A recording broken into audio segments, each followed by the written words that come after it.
अस्सलाम वालेकुम। अॼु असांजो टॉपिक आहे पाइल्स। पाइल्स अॼु इन करे डिस्कस पिया कयूं जो पाइल्स बनस्बत पहिरियां जे हींअर जेका इहा डिज़ीज़ आहे, बीमारी आहे, इहा वधंदी थी वञे, हर ॿिए टे माण्हू में इहा शइ कॉमन थींदी पई वञे।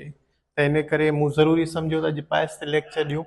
पाइल्स खे हेमरॉइड्स चयो वेंदो आहे। पाइल्स खे ॿियो हेमरॉइड्स बि चयो वेंदो आहे। अगरि असांजे सिंधी ॿोली में इन खे बवासीर ऐं मोकाब चयो वेंदा आहिनि।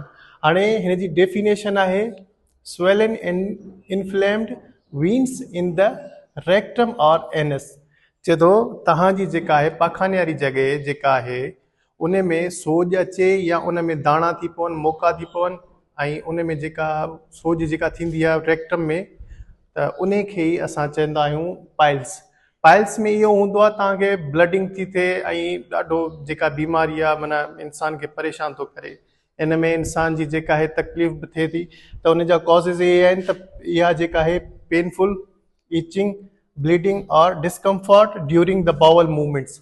जेका तव्हां स्टूल पासिंग या तव्हां बाथरूम इस्तेमालु करण वक़्तु तव्हांखे जेका आहे तव्हांखे पेन बि थींदो, इचिंग, ख़ारिश वग़ैरह, ऐं ब्लीडिंग बि थी सघे थो, discomforting during the bowel movements. हाणे टाइप्स ऑफ पाइल्स में तव्हां ॿिनि टाइप्स जेके आहिनि पाइल्स जा नाला ॿुधी रखा हूंदा। हिकिड़ो आहे इंटरनल, ॿियो आहे एक्सटर्नल।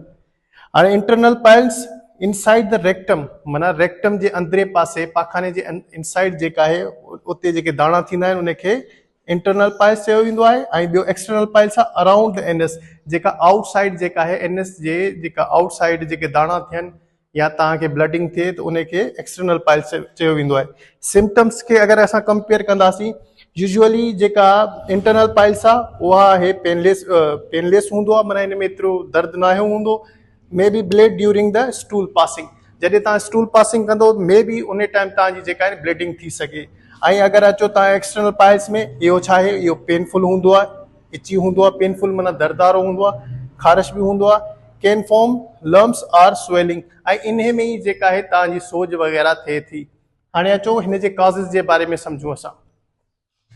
हिन जा जेके कॉज़िस आहिनि, due to the increase pressure rectum veins. हाणे रेक्टम वेन्स में जेका प्रेशर थी थिए, सबब छा आहिनि पंहिंजो बवासीर जा या जेके आहिनि पाइल्स जा, त तव्हांजे रेक्टम में जेका आहे प्रेशर इंक्रीज थींदो आहे। उहे कहिड़ा कहिड़ा सबब आहिनि ॾिसो।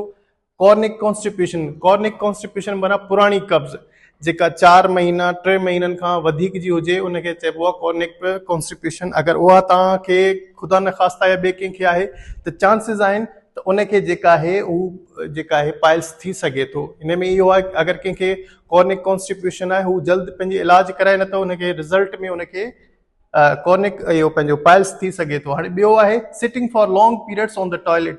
टॉयलेट ते वॾे पीरियड ते वेहणु, माना वॾे टाइम ते वेहणु, उन इहो बि हिकिड़ो रीज़न थी सघे थो पाइल्स जो।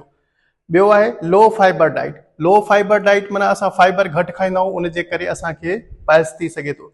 प्रेगनेंसी ऐं उन में छा थींदो आहे, उन में त इलाही चांसिस आहिनि जेका आहे न, उन में प्रेशर इंक्रीज़ थींदो आहे, त इहो बि हिकिड़ो रीज़न थी सघे थो। ओबेसिटी, मोटापो, पाण जेको आहे पंहिंजो मोटापे जे करे बि पाइल्स थी सघे थो, इहो बि हिकु मेन रीज़न आहे। अगरि तव्हांखे मोटापो आहे या पेट निकितल आहे त इहो बि हिकिड़ो रीज़न आहे तव्हांखे पाइल्स थी सघनि था। Lack of physical activity, physical activity घटि करण सां बि तव्हांखे पाइल्स थी सघनि था।